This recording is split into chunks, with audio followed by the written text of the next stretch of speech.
Jeff, should the Detroit Lions trade for Mac Jones? Hell no. Hell no. I'm okay.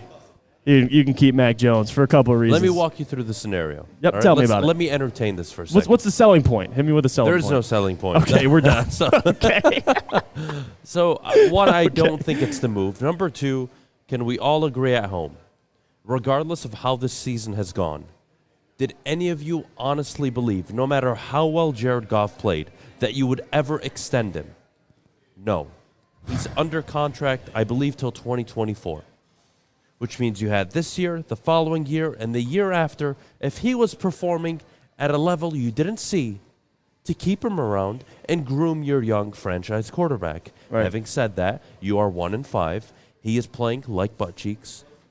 He has been turnover prone since 2018, 2019. That has not changed. He's still the same turnover prone player. Mm-hmm. And the reality is, Detroit, $30 million. That's the number. I'm not giving up a first-round pick for Mac Jones. I'm not giving up a second-round pick for Mac Jones. I'm not giving up anything for Mac Jones. I'm not doing it. They shouldn't do it. And the reality is, Jared Goff, whether you like him, whether you hate him, he's the quarterback this year. He's the bridge quarterback. We all agreed on this when he first came to town. He's a bridge quarterback. So, what do we do here? I'll tell you what you do. You play out the season, and if Jared somehow gets exceptionally better and you guys win 4 of your next 7 games, so, okay, that is a decent sign. It's progress a little bit, right? You're a 5-win team by then, but right. If we're honest, you need a franchise quarterback. You want your Joe Burrow. You want your Justin Herbert, your Josh Allen. No, they do not grow on trees. No, they do not. And usually they're not available for trade either. Because if you're trading a product away, it's not the greatest product always. If Mac Jones was that dude, the Patriots would not trade him. And I think Jared Goff's better right now, so I'm good on that. I'll pass. Look, the entire draft your situation next quarterback. with Mac Jones, he's benched for a 6th-round rookie quarterback. Look, do I agree with the decision? I don't. Do I think Joe Judge and Matt Patricia are doing him any favors? Probably not. But at the end of the day, I don't need to hear it. Leave Goff alone.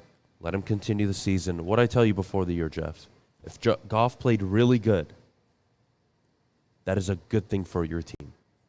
And if he played really bad, that is also a good thing for your football team. Why? Because you get to draft your next one. There you go. Now you get to draft your future quarterback. It's a win-win. And even if he played exceptionally well, you have 2 first-round draft picks. You have a multitude of first-round picks in the future. You have a GM who's proven he can trade up in the draft. And you can maneuver up in the draft to draft your quarterback and still sit him if you had to.